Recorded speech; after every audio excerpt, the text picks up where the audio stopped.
Everyone. I'd like to welcome you to today's webinar, Improve Your Proprioception and Spatial Awareness While at Home, with Ann Rodiger. Now, if you've joined us for one of our previous movement webinars, you'll already know this, but for those joining us for the first time today, the Society is in the process of programming a fair amount of movement webinars and videos for our community. One of the most important things that those with hypermobility need to keep in mind as more and more of us get under a shelter-in-place order or are self-isolating is that we're not letting our bodies decondition. It is very easy with the way life is right now to let our bodies decondition over the next weeks. So hopefully by providing these movement-based programmings, we're able to help our community stay strong during these unsure times. That being said, my name is Sarah Jo Ritchie. I'm the volunteer coordinator at the Ehlers-Danlos Society, and I am your moderator today.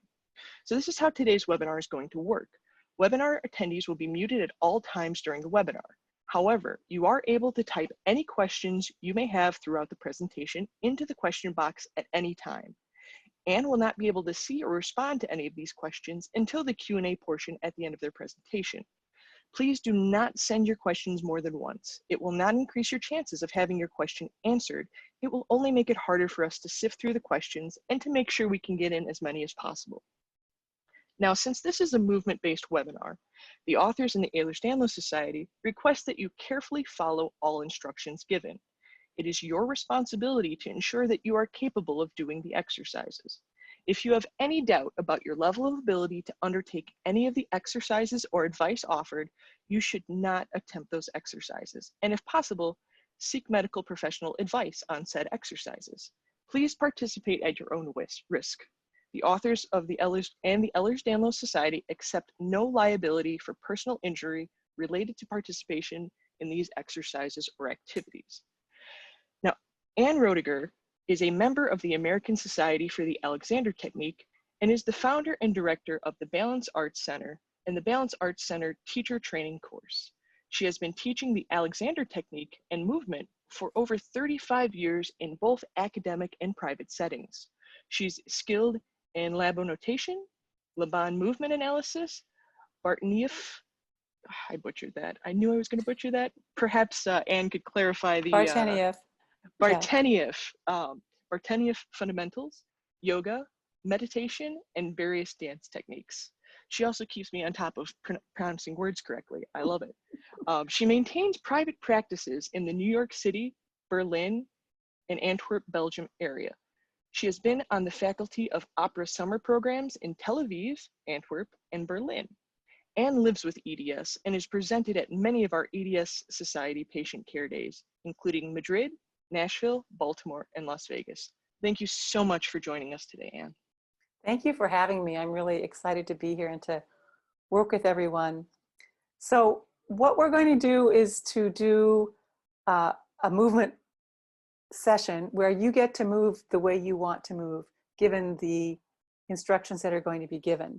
So what we're going to look at mostly is how your thinking affects your movement.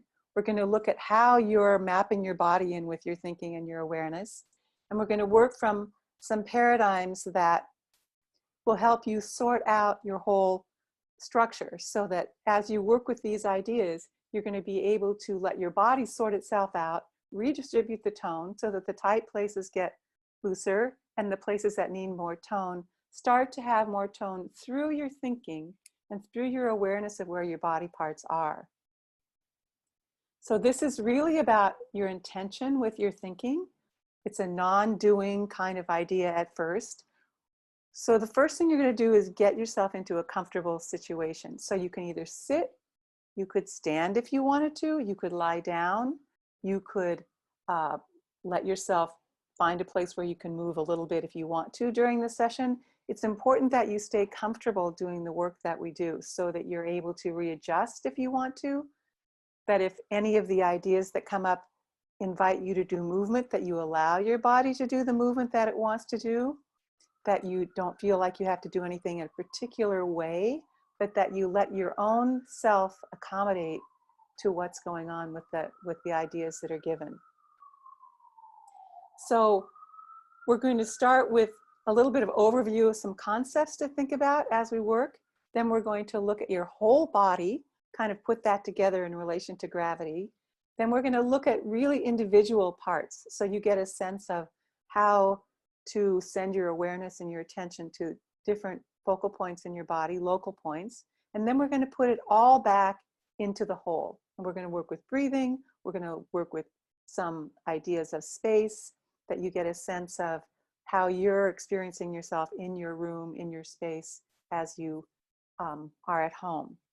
So one of the things that I think is important is to look at how we think of our whole overall structure. And some of you have probably heard me talk about this tensegrity idea before, where we look at our body as a suspension system, that we look at ourselves as everything relating to everything else, that all of one movement in one part affects the movement in the other parts.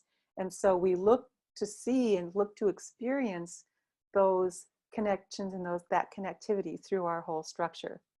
So you can think of this idea of tensegrity, and what's really important in the work we're going to do is the concept of counter direction. So I have a bone here, for instance, or this could be a joint at one end and this is a joint at the other end. And there is distance and space between those, but the directions and the movement flow that happens goes in both directions.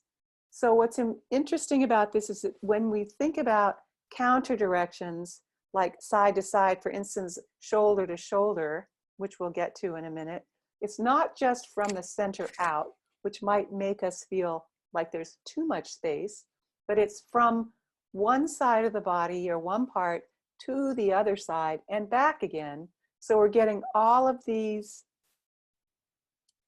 counter directions going on all the time. And because I have to, the way language works, I can only give one direction at a time. It's important for you to remember that you're going to have both things going on at once. And I'll say, for instance, like shoulder to the other shoulder and back again, or simultaneously going across your body. So I'm going to give words like that to try to invite you to have that sense of space that's appropriate for you inside, so that when you have the right image and the right thought process, your body on its own starts to sort itself out into your best balance, so that when we go to moving a little bit, you're going to be moving from that better place. So again, make sure that you're comfortable. If you're on your back, if you can bring your knees up toward the ceiling so your lower back is easy, or you can let your legs go out straight, that's fine, so that they're long. It's important that you are in a situation where the natural curves of your back are there for you, so you're not trying to flatten anything out or over straighten anything, that you let yourself, your body, find its natural balance as we go along. So again, this is really about your thinking and about how you're paying attention to the various parts of your body. And again, we'll start with the whole, we'll go into some individual parts, and then we'll come back to the whole for the end, and then bump you out into the space through your structure. So start wherever you are, wherever your comfort zone is, sensing the gravitational pull in your structure and in your body. So you sense that there is ground underneath you, that you can, in a way, surrender to the ground and sense the gravitational pull. You're aware of where the parts of your body are contacting the ground and the floor or the chair or your feet, multiple places, and you recognize that those parts can stay easy, so that you're noticing gravity there. And then you also can sense and begin to get a sense of what's called the ground reaction force coming back up through those points of contact on your chair or the floor or through your back. So that, in a way, is the first counter direction, the counter direction of gravity working on our structures and system, and then the rebound movement of the flow from the earth coming back up through us. So that's going to give you a sense of your three-dimensionality, and it's going to give you a sense of the length and width and depth of your whole system. So take just a moment on your own to think through those two directions, the pull of the earth, of gravity, and the rebound back up through your system. And notice as you have those thoughts that you're not doing anything, you're just thinking, you're intending, you're noticing. And you're noticing particularly how that's affecting your breathing and how it's affecting your mind, what you're thinking, how you're thinking. And then from that three-dimensional state, notice what's going on with your breath. So you're not trying to manipulate it or manufacture anything. You're allowing your breath to do its natural thing. And it will be helped by not trying to push or pull on the breath in any way, but to take away any interference from your system and structure that might be getting in the way of your easiest breathing. And some ideas to help you are to let your jaw go, let it be easy.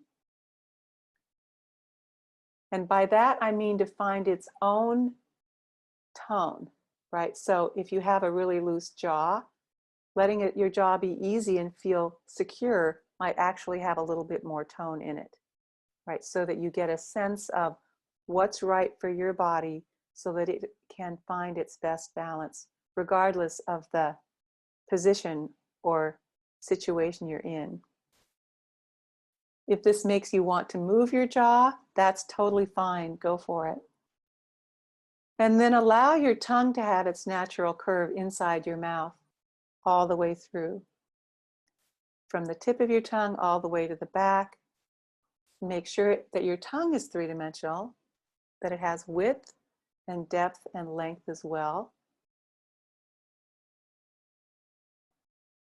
And allow yourself to notice that as your tongue has its proper amount of tone, that helps create an appropriate breathing tube for you in the back of your mouth, right next to your spine. So your air can come in through your nose or through your mouth, come all the way to the back of your oral cavity, down the front of your spine, through your neck, which has its natural curve in it, and into your torso gently. So as it passes your shoulder girdle can stay wide and free and easy. It also has a counter direction across shoulder to shoulder. And then the breath, as it goes into your torso, moves your ribs as it can so that they can find their right best arrangement. And things can sort themselves out if they're a little askew. And you notice the counter direction of your breath from the top of your head. Again, this is not a doing, this is a noticing and allowing. Down toward your diaphragm at the bottom of your ribs and toward your pelvic floor. So in this way, with the breathing, you start to experience your three-dimensionality from the inside. And you can think of the breath as massaging your intestines and your viscera, remembering that the air moves best along the back side of your body into your width. And again, if the breathing wants to make you adjust or move or wiggle, that's totally fine. Allow yourself to go with the movements that feel appropriate and natural for you at the moment. And just let yourself breathe again from this new sense of three-dimensionality. There's movement on the inside of your body.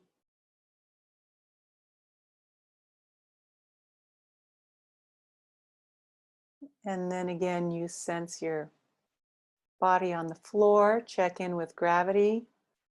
Make sure you're aware of that, and then check in again that you can start to sense the rebound coming back up through your system.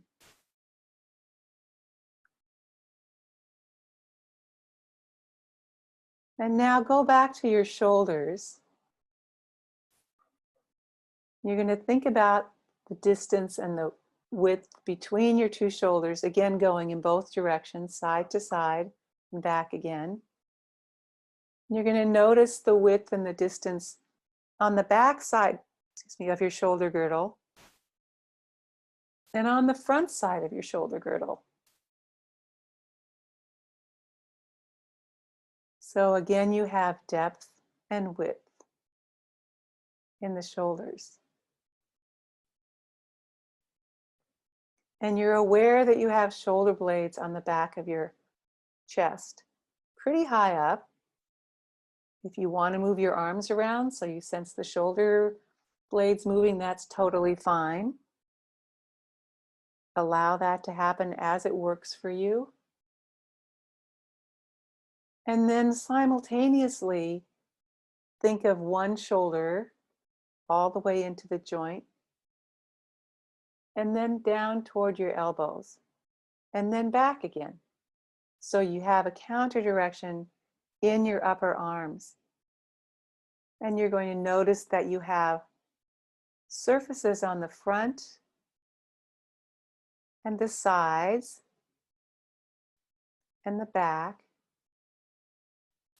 and then underneath your arms too. So that starts to give you a sense of the three-dimensionality and almost the tubiness of your upper arms.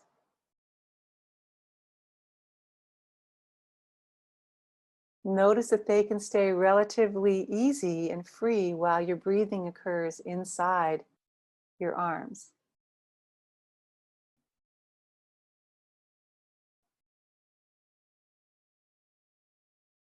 And now add your lower arms to your image.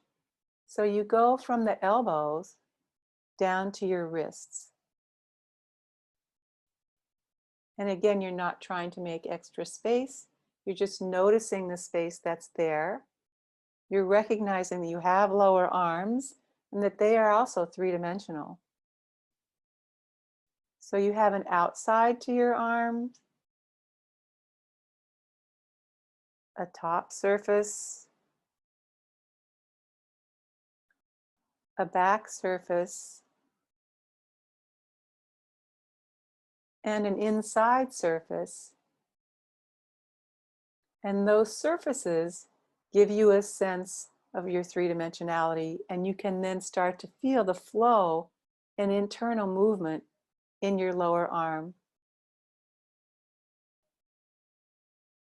If you're so inclined, you can move your arms around from your elbows.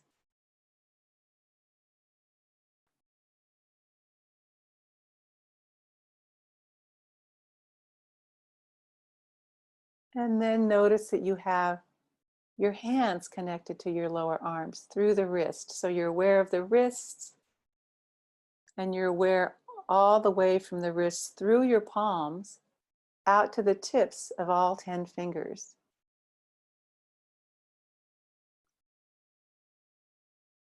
And you can let that sense of three-dimensionality come into your whole palm and each of your 10 fingers. If you want to move your fingertips around to get a sense of where the ends of your fingers are, that's fine. Let them move around on whatever surface is near you so that you get a sense of the whole distance of your hand.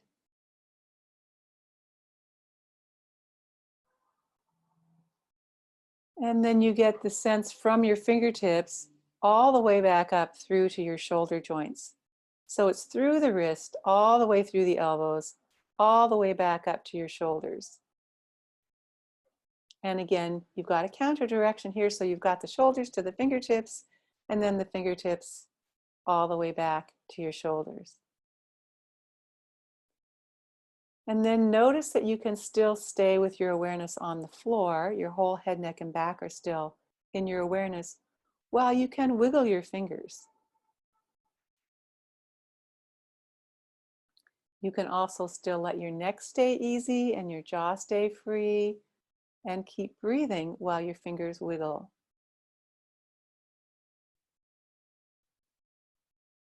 And then stop wiggling and release anything extra that was done to do the wiggling. Okay, now go check in with your whole head, neck, and back again, your whole torso, your breathing. Every time you check in with the whole or a bigger picture, that starts to put the connectivity there and helps you understand how things relate to each other. And now think of where your hip sockets are. And for most of us, they're closer to our midline than we're used to thinking. And then notice the distance from your hip sockets down to your knees. And notice how you think about that. Do you think about that as a three-dimensional thigh, or one line, or the bones, or the soft tissue, or the muscles? Notice what your image is what your go-to image is.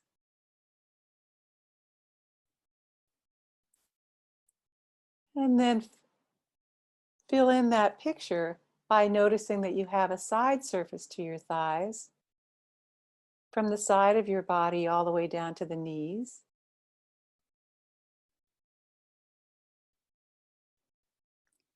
You have a front surface of your thighs from your knees into your hip sockets.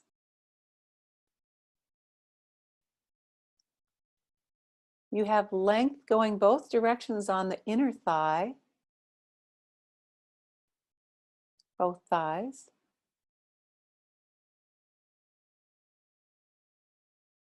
And then you have length from the back side, from your sit bones to that crease in your knee, whether your knee is bent, whether you're sitting, standing, lying down, there's length there. And then those surfaces give you information about the container of your body and help you sort out the balance in your upper leg.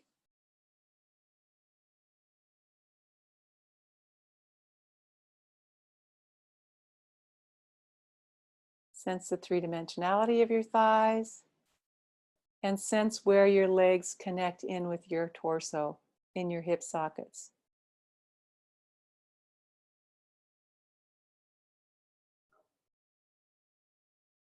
And then get a sense of the lower legs. So you've got your knees and you've got your ankles at the other end. And there are two bones here. So you've got two bones making up your lower leg.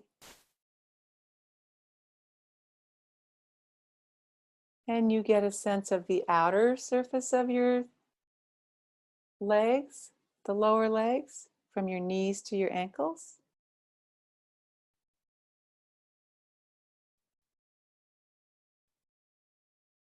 And the back surface of your lower legs from your knees, the crease in your knees to your heels and ankles.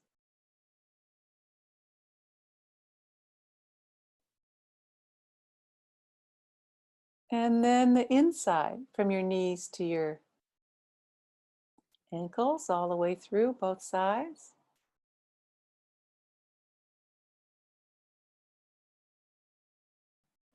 And then from the top surface, the front surface of your lower legs from your knees to your ankles.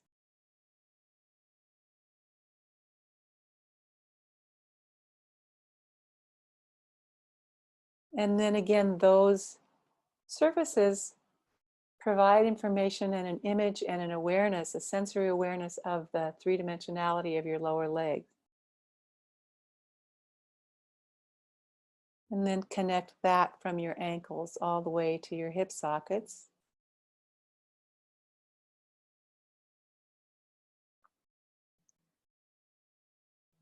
And then you're aware of your feet at the other end of your legs. Allow yourself to sense your heels. If you want to do heel rocks or move them around on the floor so you get the feedback from the ground, that can be helpful to sense where they are. And you're aware of the arches of your feet, the long arches from your heel to your metatarsals and the pad of your foot. right before your toes.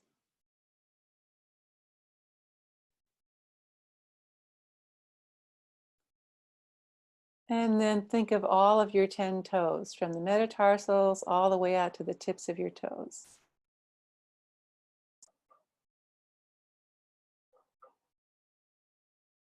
And put your toes back into the picture of your whole foot, so you get a sense of your whole foot there, the top of your foot, the sides of your feet, the inside surface of your feet, and then the soles of your feet.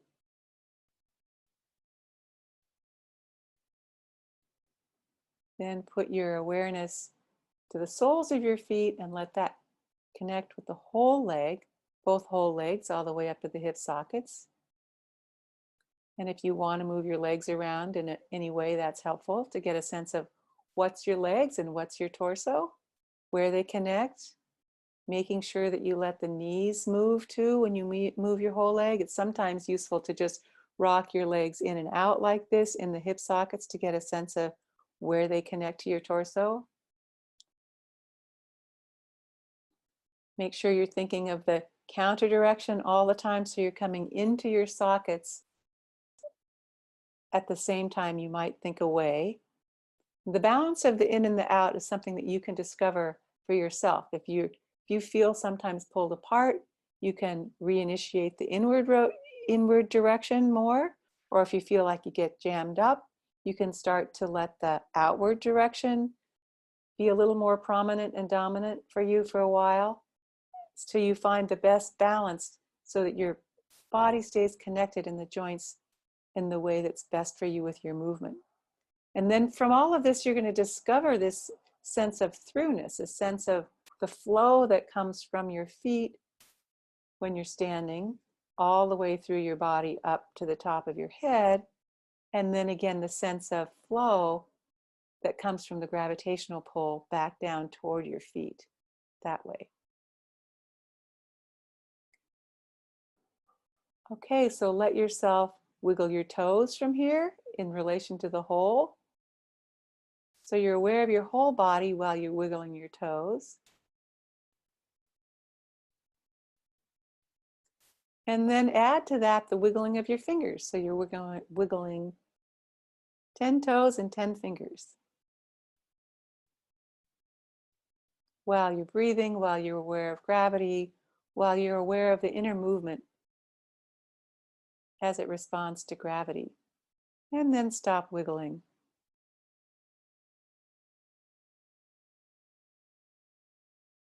Okay, return to your breath. And now notice that as you're breathing, you might be able to feel more clearly the pathway of the air into your torso. Again, remember, this is not a doing. There's no pulling or pushing on the breath. Each breath has its own time span, its own life.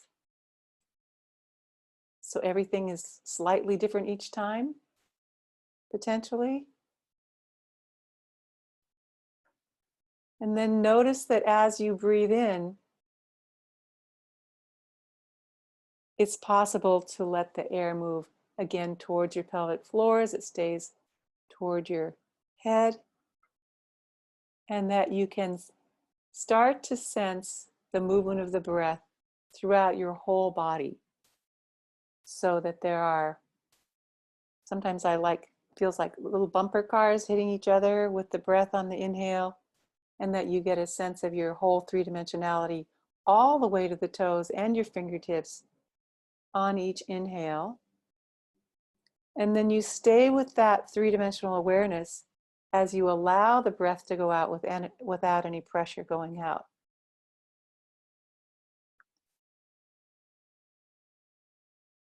And do that again a couple of times. So you're aware of your breath coming in easily on its own. As you release inward and outward, you're going to sense the flow inside your body with the movement of the breath. And then let the breath go out gently while you still stay aware of your whole suspended system and structure.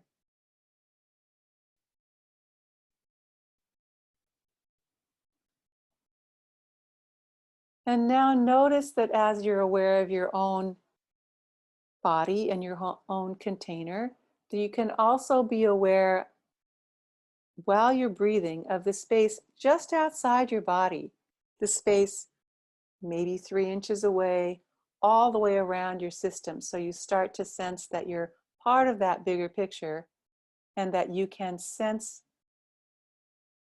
more than just your structure, that you're aware of the space around your body, all the way around your body.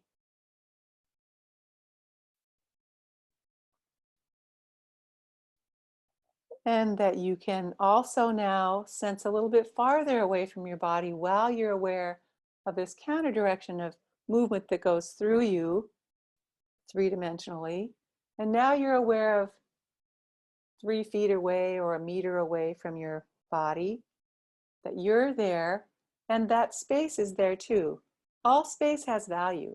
And when you're aware of that space, you can get a sense of suspension for your whole system in a supportive way from your environment.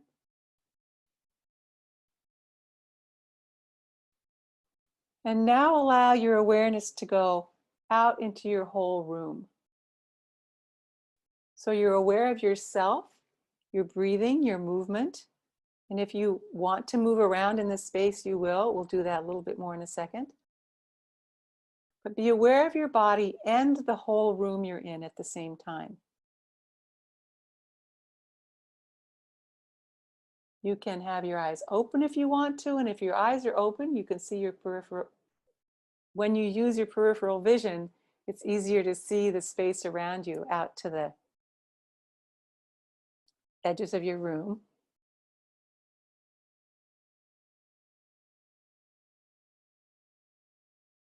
And then notice that you can also have an image or a perception and actually experience the space outside your room at the same time. If you have a window in your room, you could look out the window and notice that you can see things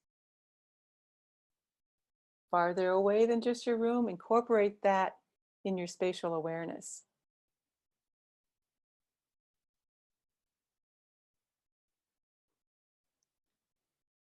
And notice that you can still breathe and stay with yourself as you experience this expanded space.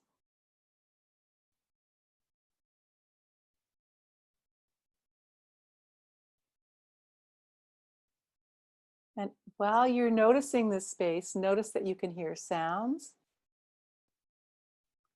that you can see peripherally with your eyes open, that you're aware of the temperature in the room. So all of your senses are registering.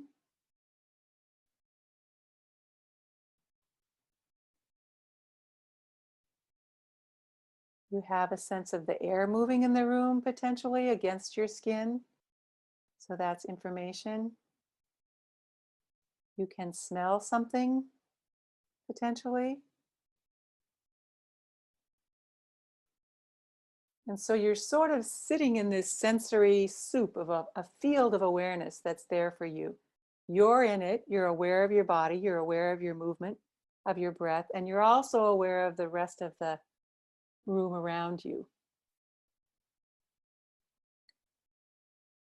So now let yourself, you can stay where you are if you're really comfortable, or you can move around if you want to, or sit up or stand up. You're going to look at one location in your room. And as you take in that local focus and that local sense of space, distance between yourself and that object, you're going to let your focus open up around you, and you're going to be aware now of the space behind you and to your sides and above the top of your head if you're standing or sitting to the ceiling. Whatever surface is facing the ceiling, you're aware of all that space. And with that awareness of the space around you, you're going to turn and actually see another local object. So maybe something small. And at the same time you perceive that local object, you're also noticing that you can actually take in the rest of the space around you. You can sense the distance from yourself to your object, that space is there to be perceived. And then the space is going around your body in all the different directions at the same time.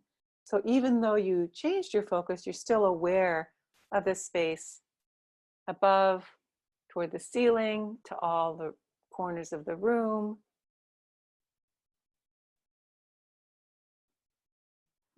Behind you, in front of you, wherever that is.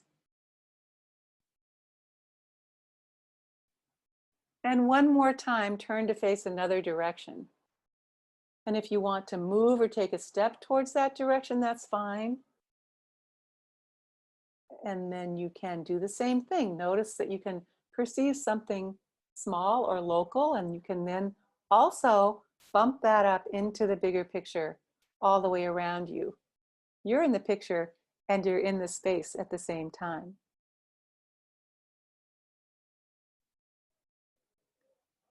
And then if you're standing, let yourself face one direction and do a slow 360-degree turn in one direction. And the whole way around the 360 degrees, you're aware of the space all around you the entire time that you're turning.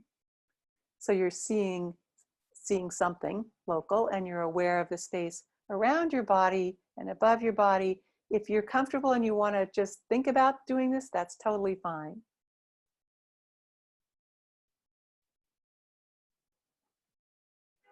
And once you get around to face the original direction, stop for a second, reassess what's going on, reinitiate all of your awarenesses and all your senses.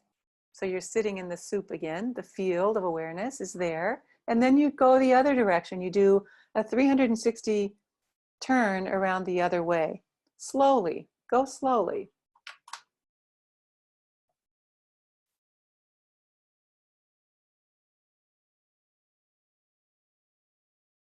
Making sure you're breathing, making sure you're aware of the ground, that you're hearing things. You're aware of the space.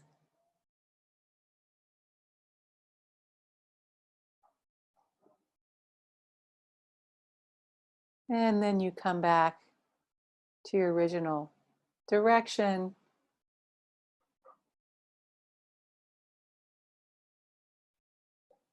And you can make yourself comfortable, and we'll take some questions.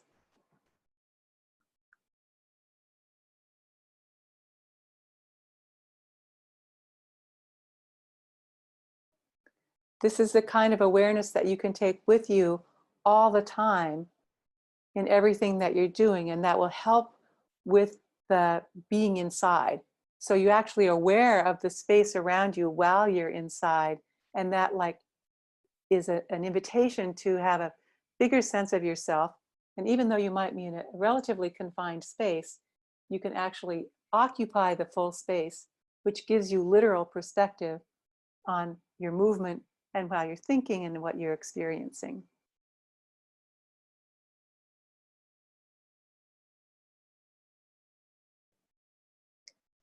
Okay.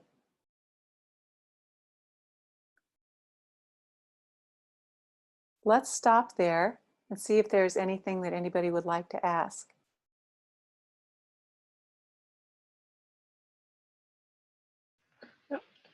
All right, thank you. That was absolutely fantastic. We've got a couple comments in chat, and people are mentioning how this is fantastic. I love it personally. Great, thank you.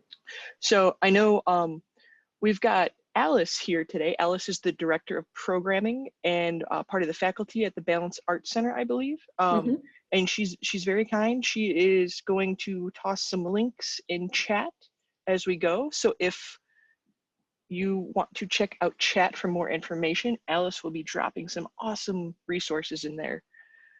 We do have a few questions in, but remember the question and answer box is still open. So if you've got any questions, drop them in there and we'll try to get to as many as we can. We actually got a few in through email from people that couldn't attend but are planning on watching this once this gets posted to YouTube. The first one was, I have found a lot of success with the Alexander technique after seeing you speak at one of the Baltimore conferences. What does it take to become a certified teacher of it, and where do I start? What it takes to become a certified teacher is to take the Alexander Technique Teacher Training Program, and we're actually going to be starting something potentially online in a few weeks to get us started. What's important, most of the time the Alexander Technique is taught with one-to-one individual hands-on work. So the skill of the practitioner is trained in usually a 3-year program, 1,600-hour program. And given the circumstances that we're in, we are going to start to do some theoretical learning online before people come and start learning the hands-on work. So if you're interested in that, you can email info@balanceartscenter.com. There's also information on the Balance Arts AT website about the teacher training program.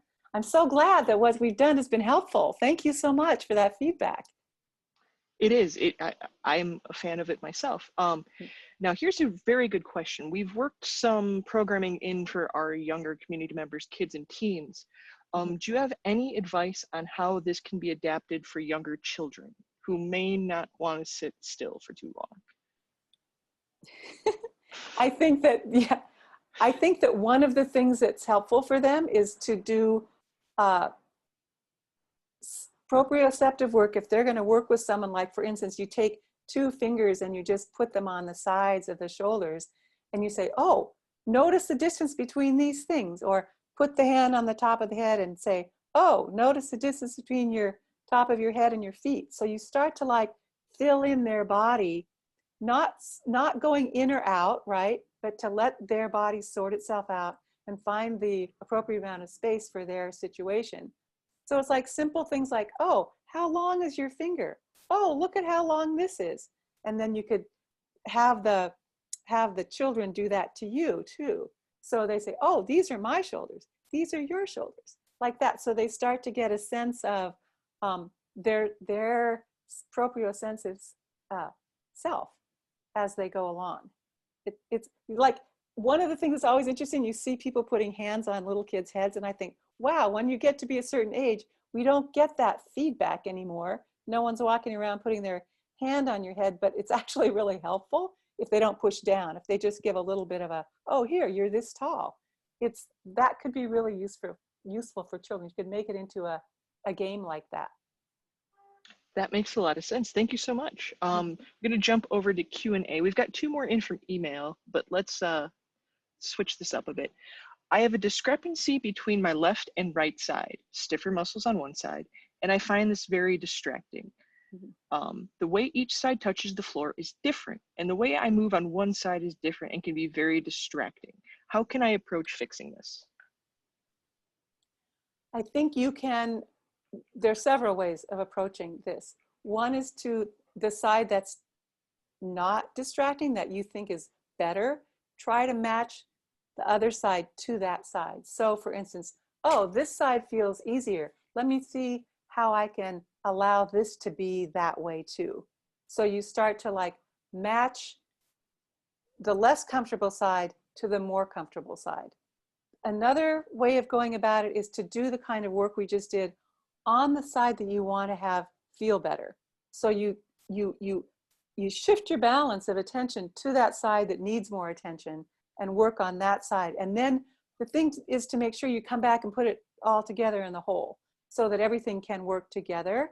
And over time, this kind of work really accumulates into a much better balance. It's like, it seems like, okay, but it may not, it might not happen like this, but as you practice this over time, it really makes a big difference in how things are. It's like, if you lie down every day for 20 minutes and think through these things, even twice a day or once a day, it just starts to have a much better effect. The thing is, you're teaching yourself how to pay attention.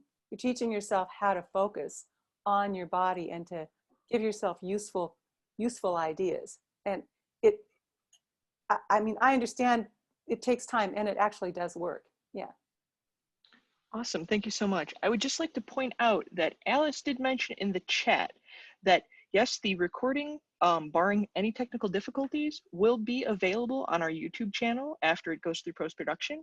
And Alice has also dropped down information on if you get a question that isn't answered today, you can get in touch with Ann at info@balanceartcenter.com. So that's another good way if we can't get to your question, and I appreciate you opening your email to our community. Our next question is another good one. I have problems with balance. Can this technique help? Yes.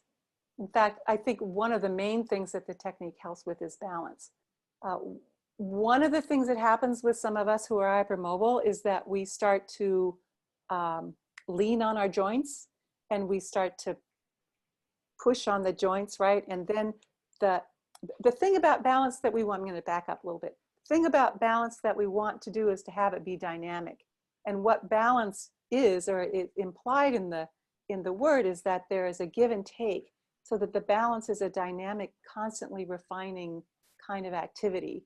And when that's happening, then you're going to have a better balance. The process of getting there is, if you've been leaning or bracing, leaning on something or this way, then it's going to have to be a moment of releasing that, so that you can redistribute the tones, so that you can have a balance that's back and forth, and that you can play. I mean, that's one of the main things that we work with in the Alexander work, is figuring out how to make your joints available to you in the best way possible so you can use them. And I remember I was a dancer in a pretty severe knee locker, and it took me a while to figure out how to undo that and feel okay with that. My quads had to come online. I had to start to feel how that was affecting my whole structure. So it takes time, but it takes thought. And yes, the bottom line is the Alexander work helps with your balance. That's really what we're looking at in a big way. All right, thank you for that clarification. The next question is, how much does the use of a heel lift affect proprioception? How about when one leg is anatomically shorter? How much does that affect proprioception? Well, I think it really depends on each person, right? But I find that sometimes a heel lift, it can be really helpful because it makes the rest of your body kind of balance out all the way up. If one leg is dramatically shorter, and sometimes even just a little bit, the rest of the body has to compensate and accommodate to that, which means that your pelvis is potentially askew, and then that works its way back up through the whole spine. What I find that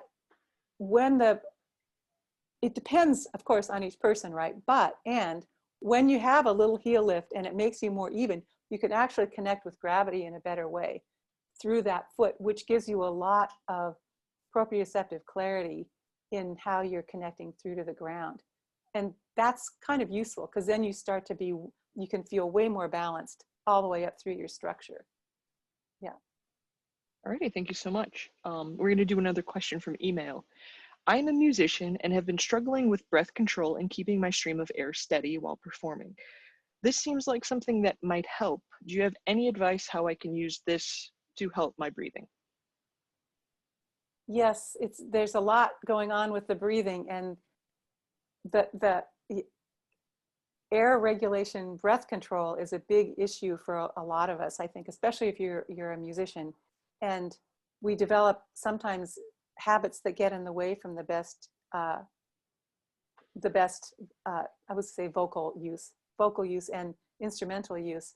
And so the idea is to find your best breathing, your optimal breathing, and then let that fit into the instrumentation, playing your instrument the best you can. And what I find with instrumentalists a lot is that actually the way they hold the instrument, like I have a trumpet player who used to sit like this, stand like this. Well, your lungs are in the back part of your body, and if you're sitting on your lungs, you're not going to get the best breath. So by working and I know I'm saying about 5 things at once. If you find your best balance and posture while you're breathing, then that's going to be available to you while you're playing. And being aware of what's going on when you're playing, how that's potentially distorting or taking you out of what we would call your best use while you're playing. And then you can start to have better breath control. That's a good long conversation to have at some point. Yeah. Yeah, definitely. Thank you so much. If something hurts, how can we deal with the pain when we are so focused on our body? Well, one of the reasons I wanted to do this spatial awareness today is partly because of this pain idea, and that when the pain is pulling us into our bodies, one of the helpful things that I've found is this spatial awareness, to let the pain, to not deny the pain, but let it kind of dissipate and dissolve into the bigger space. One of the exercises we could have done was to take a body part and notice what that body part feels like, and then see what it feels like when you open your focus, like we did near the end of the session.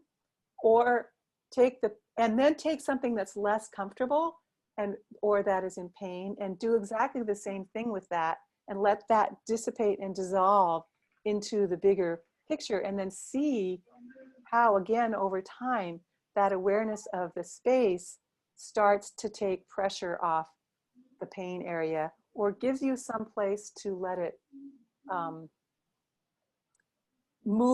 dissipate. That's the word I want, to dissipate into a bigger picture. It takes practice, and it takes an awareness of letting yourself go away from the thought of just the pain into that more global sense of your awareness field. Alrighty, thank you so much for that. Next question is, I have a hard time with the placement of my feet when walking, causing me to stand on my ankles instead of my feet. Is there a small way I can use spatial awareness to help with this? One thing to watch for with the walking is that you're not taking too big of steps. That keep your walking steps small enough that you can consciously direct your feet to go onto the ground.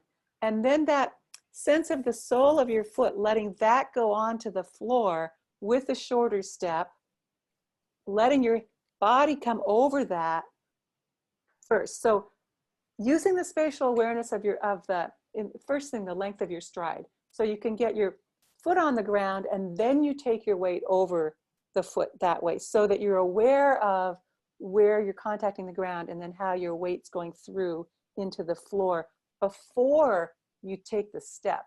So you have to kind of back up and get in front of the activity with your awareness and your spatial thinking, so that you can place your foot, I'm just saying the same thing again, in a way that works for you, and how you're managing your body weight going forward. Alrighty, thank you so much. I am constantly banging into things in my environment. I am covered in bruises all of the time. Can this technique help me negotiate objects in space more effectively? Do you have any specific suggestions? And I second this question so much. I go through periods of banging into things too. And I think this kind of work that we just did in terms of kind of understanding your distances and being aware of your own lengths is going to help you as you go through moving around and not banging into other things.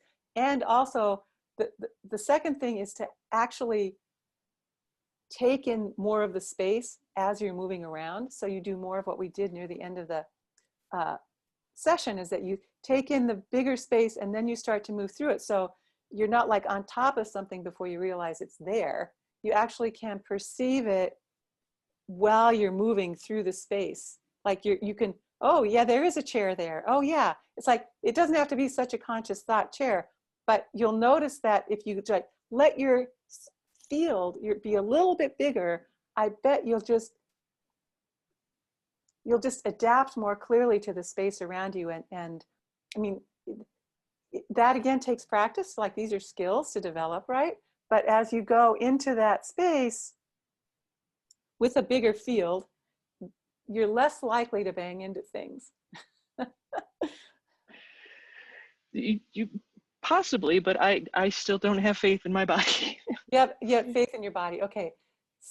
So I think the thing is then to first of all, go more slowly and stay more conscious as you move through the space, and use your visual information to kind of judge what's going on. So you look more carefully, and then you start to, even if you want to do your own like proprioceptive rubbing, right? That's helpful too to yourself. Fantastic. Yeah. I know there's definitely some things I'm going to work into my day. Hope this helps the rest of the attendees as well. My ribs and knees keep popping out. Is there a way this can help that? Yes, and what I think is this concept of throughness, right? This is looking for that gravitational thread through the joints into the ground, so that you optimize that that gravitational pull into the floor through the joint, right? So that it might be a really fine, narrow range of motion that works for you, depending on how your knees are. And then your body learns that. And then if you go slowly enough and practice that deliberately, then your body learns that sense of throughness, and you get that into, you learn that. And and again, it's maybe a small range of motion, but to find a way to move without your knee coming out, and then let that get a little bit bigger as you understand that better. I think the ribs are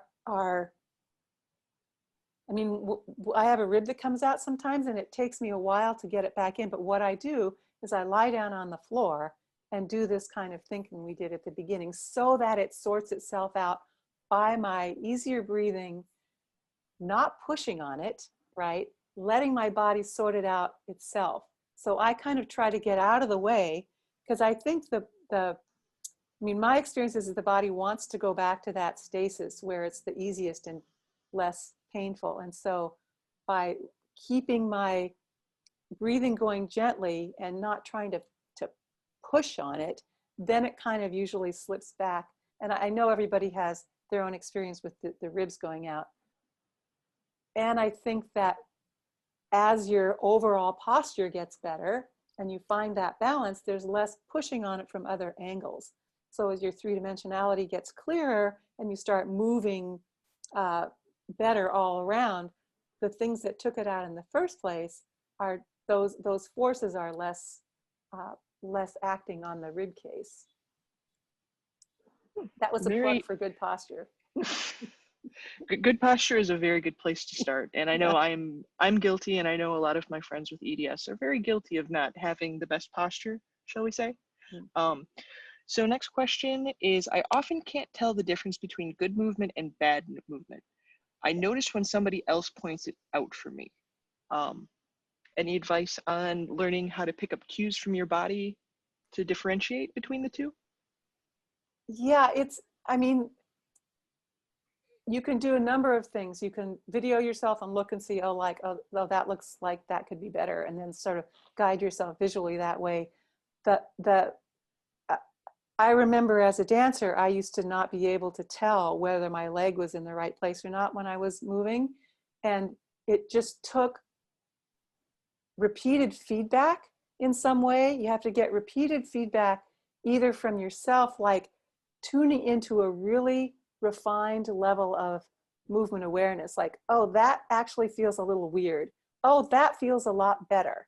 So you start to like train yourself to it at a very subtle, nuanced way of, yes, okay, that is slightly out of the joint. Oh, no, that's not out of the joint. Or, oh, so it's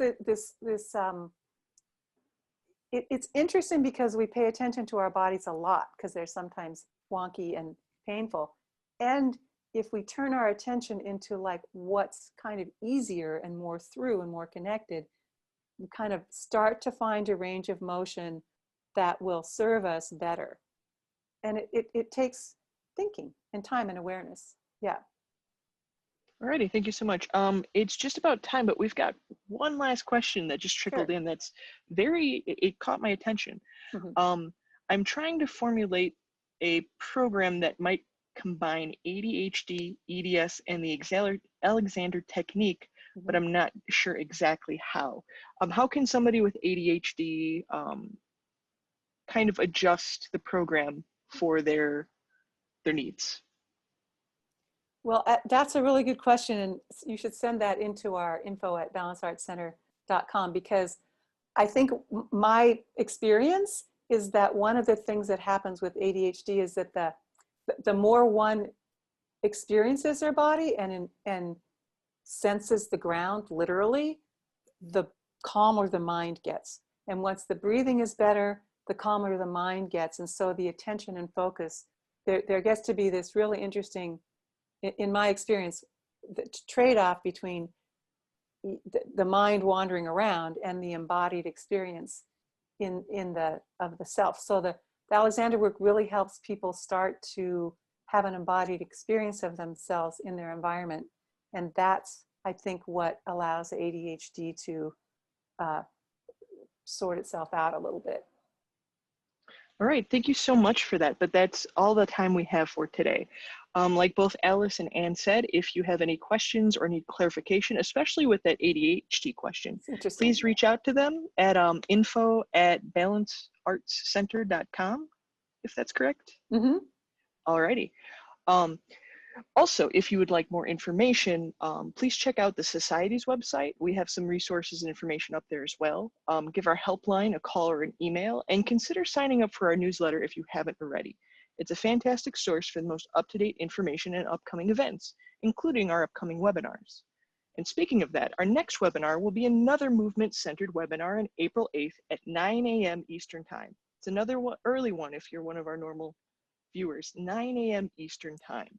We have Tiffany Edwards, who is a physiotherapist from Perth, Australia, joining us with a very interactive and fun webinar that is called Yoga for Teens with EDS, HSD, and Hypermobility. You can look out for the sign up for that one on our website and our various social media platforms. Thank you again so much, Ann. This is definitely uncharted territory that we're all trying to work through together. So thank you so much for jumping in to help and support our Thank you community so through this much. time. Thank you. Thank you. All right, and as we've said before, technology permitting, this webinar should be available on our YouTube channel within the next week or so, depending on how fast we can get it through post-production. If you found this webinar helpful in any way, please consider hitting that like button once it's available on our YouTube channel, and subscribe to our channel. That way you can be alerted to when we're uploading our newest videos. With that being said, I hope everyone that joined us today has a wonderful rest of your day and that everybody stays as safe and as healthy as possible. Thank you again for coming out, Ann. You're welcome. Bye.